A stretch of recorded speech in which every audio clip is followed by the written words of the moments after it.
I thought you said earlier that all wars were about, oil and corporations. They are, but they're all religious-based, too. So they're all about religion and oil and corporations? Could be, and sure. occasionally getting rid of the Nazis? Yeah. So my point is, well, the Nazis can be over many things. The Nazis was religious too. Look what they did to the Jews. So that brought religion in. Vietnam was religious because Diem, our puppet president, and our country brought 100 Christian Vietnamese down to the south to be the government. Well, the southern Vietnamese didn't like these religious characters from up north, so they then became the Viet Cong.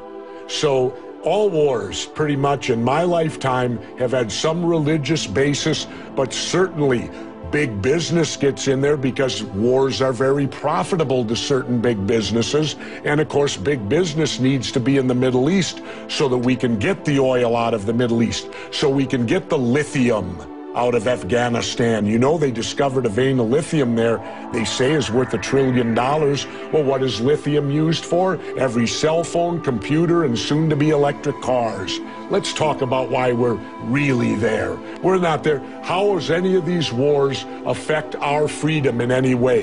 The United States is not in any threat. They're not going to do a Normandy invasion on us, Al-Qaeda in Virginia. Yeah, but hang on, you're being slightly naive, aren't you? Because I'm not being naive, sir. I think you are being naive. No. Because I think that it's clear one of the main reasons that America went into Afghanistan was to try and get Al-Qaeda dismantled, the organization which committed the 9/11 atrocity. Really? Well, you don't think so?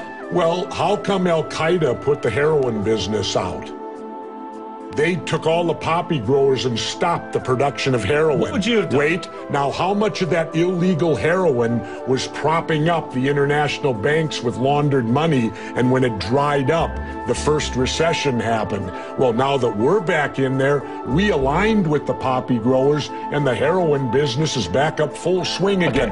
I thought we fight a war on drugs here. All right, Jesse, we're not. What would you have done on September the 12th, 2001? What would you have done if you'd been president? What would I have done? Yeah. I would have done a legitimate investigation to find out what exactly happened on 9/11. How did they know who did this so quickly like they did Lee Harvey Oswald?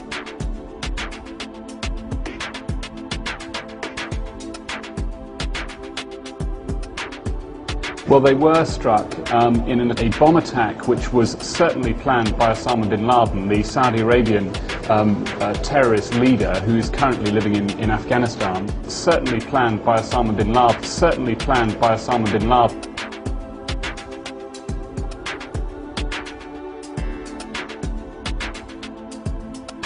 Ridiculous thing to say. Ridiculous. Okay, let's talk about your BBC.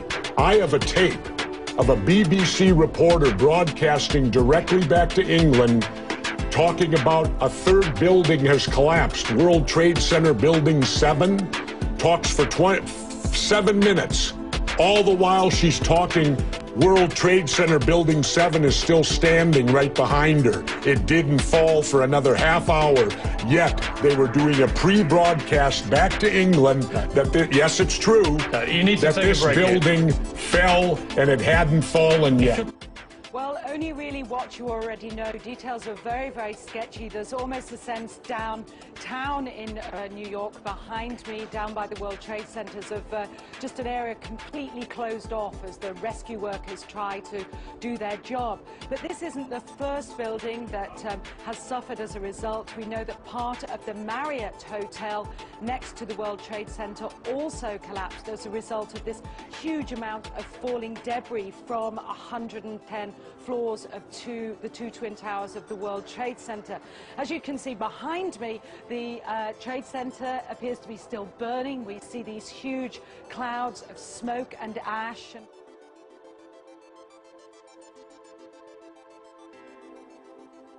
Radio earlier today were completely flabbergasted by it and just couldn't comprehend it. I mean, it almost sounded too far-fetched. I was wondering what it's felt like for you being in Manhattan. Well, unfortunately, I think we've lost the line with...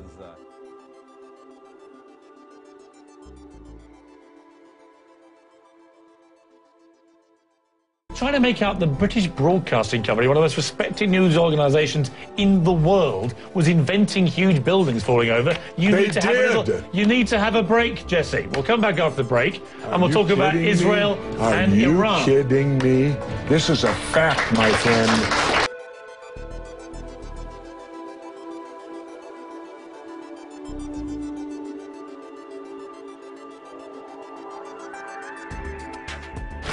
Back to Jesse Ventura live, along with our studio audience. We left a fairly heated debate about various theories that you have about 9/11 and so on. Let's move on to... Oh, and the government only has a theory.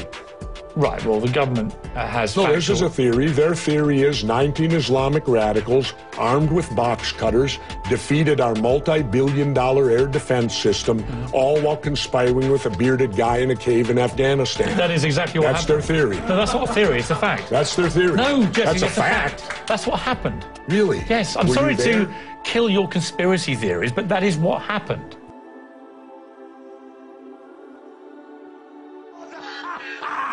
No, Jesse, that's a fact. That's what happened. Really? Yes, I'm sorry to kill your conspiracy theories, but that is what happened. No, Jesse, that's a fact. That's what happened.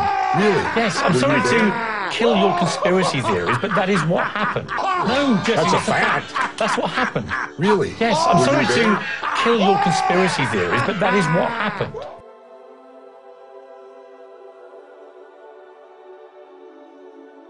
I didn't decide to bomb anybody. No, but you seem to be very favorable. You're trying to put words into my mouth all the time, which is it's not a very good technique when you're debating with somebody.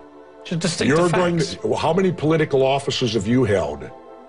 None. Then don't tell me how to debate, because I've held 2. Oh, I've debated many times.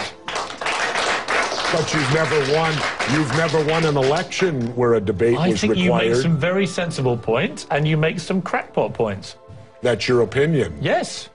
How many people here think I make crackpot points? Yeah. 1. How many think I make sensible points? You're in a minority, my good friend.